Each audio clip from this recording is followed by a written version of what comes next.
Bonsoir les amis. Aujourd'hui, on va voir l'alimentation à régulateur intègre. Qu'est-ce que ça veut dire? C'est l'utilisation d'un régulateur de type 78XX ou 79XX.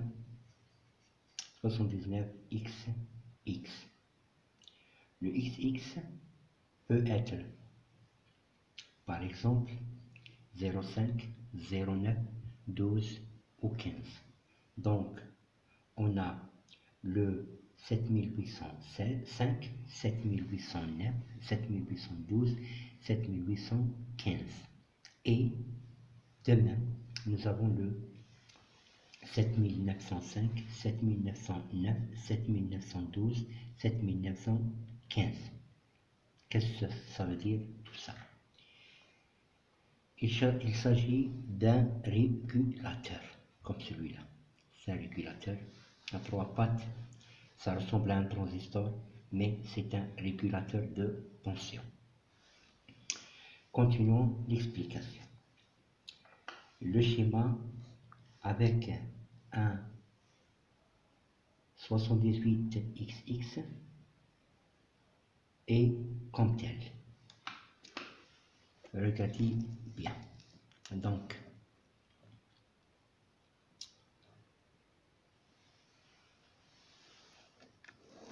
nous avons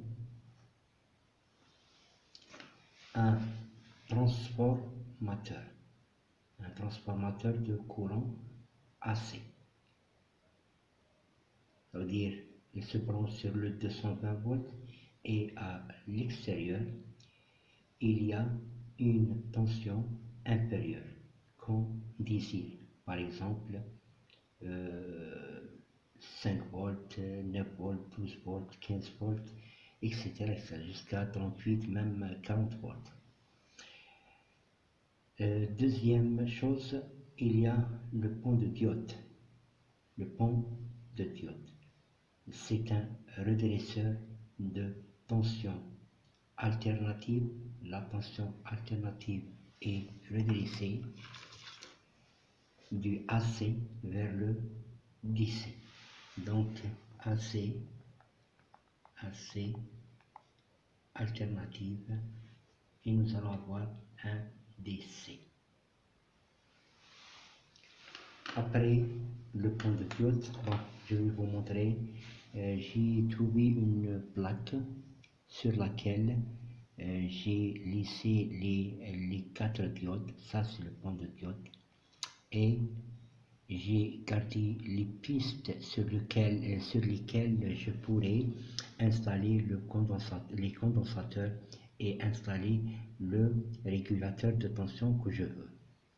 Maintenant, on passe au troisième élément. Le troisième élément, c'est un condensateur de 470 microfarads, condensateur chimique, par exemple comme celui-là.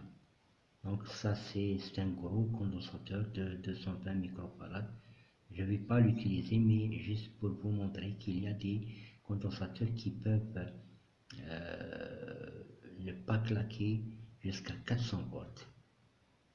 Donc, ou bien un condensateur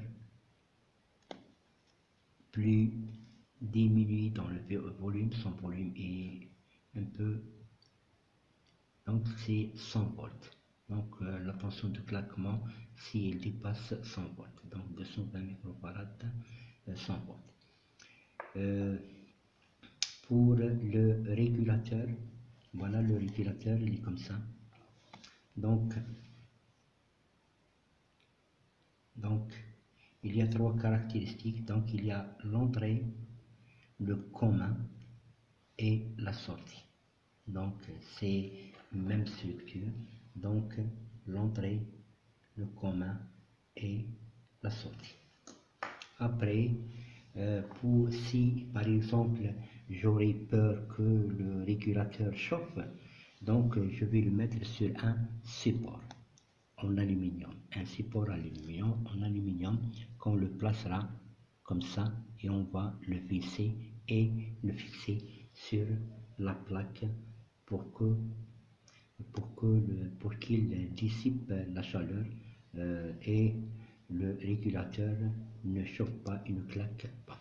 Donc, et enfin, j'aurai un autre condensateur que je mettrai là pour la sortie. Donc, ça c'est le schéma pour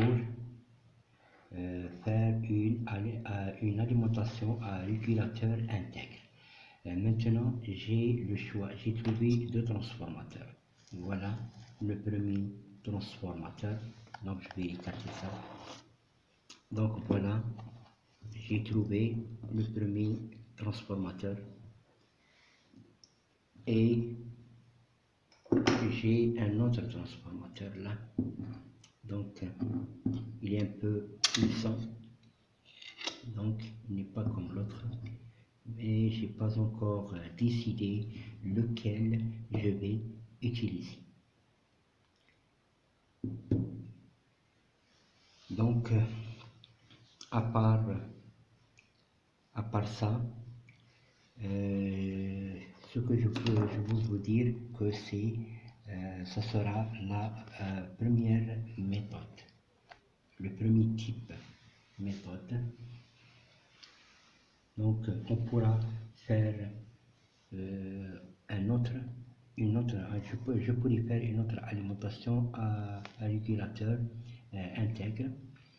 Et si par exemple vous n'avez pas trouvé de transfo, je pourrais vous montrer comment modifier ce schéma d'alimentation et avoir une alimentation adéquate. Merci de m'avoir suivi et à la prochaine.